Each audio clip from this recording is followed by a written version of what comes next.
জামাত ইসলাম যদি আগের জামাত ইসলামকে অস্বীকার না করে, তাহলে বলা হবে যে এই জামাত ইসলাম সেই জামাত ইসলাম যে জামাত ইসলাম বাংলাদেশের মুক্তিযুদ্ধের বিরোধিতা করেছে। সুতরাং বর্তমান জামাতকে এখন ডিক্লেয়ার করতে হবে যে আগের জামাতের সাথে এই জামাতের সম্পর্ক নেই। জামাতে ইসলাম একটার পর একটা ধাক্কা খাচ্ছে।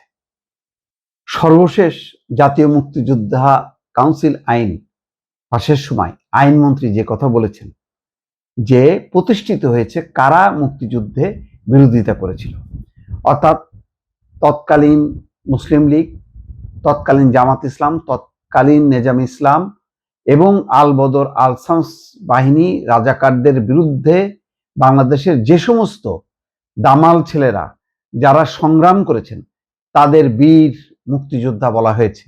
এই আইন সংসদে পাশ হয়েছে।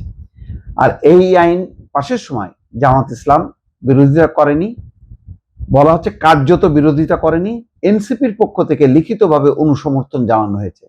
দেখেন, এই ইস্যুতে বর্তমান জামাত সাবেক জামাত ইসলামকে সমর্থন করলো না, অর্থাৎ তারা এখন বলতে পারবে না যে বর্তমান যে জামাত ইসলাম সেই জামাত ইসলাম আগের পাকিস্তান আমলের যে জামাত ইসলাম তার উত্তরসূরি।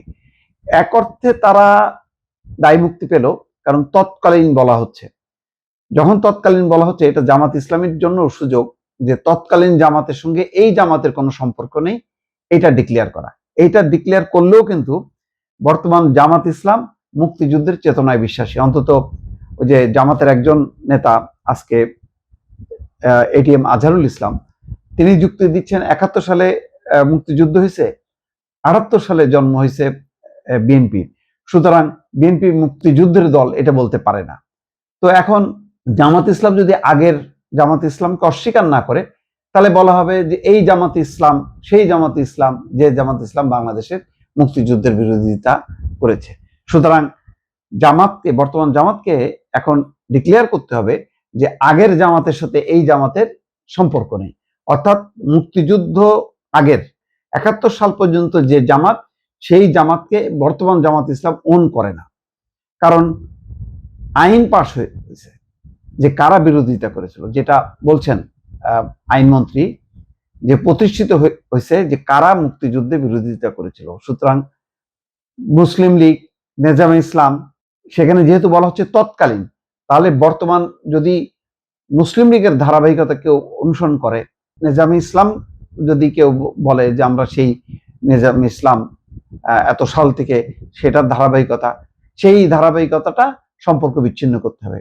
জামাত ইসলামেরও কিন্তু এখন দায়িত্ব পড়লো যে ৭১ পর্যন্ত যেই জামাত ইসলাম সেই জামাত ইসলামের সাথে সম্পর্ক বিচ্ছিন্ন করা।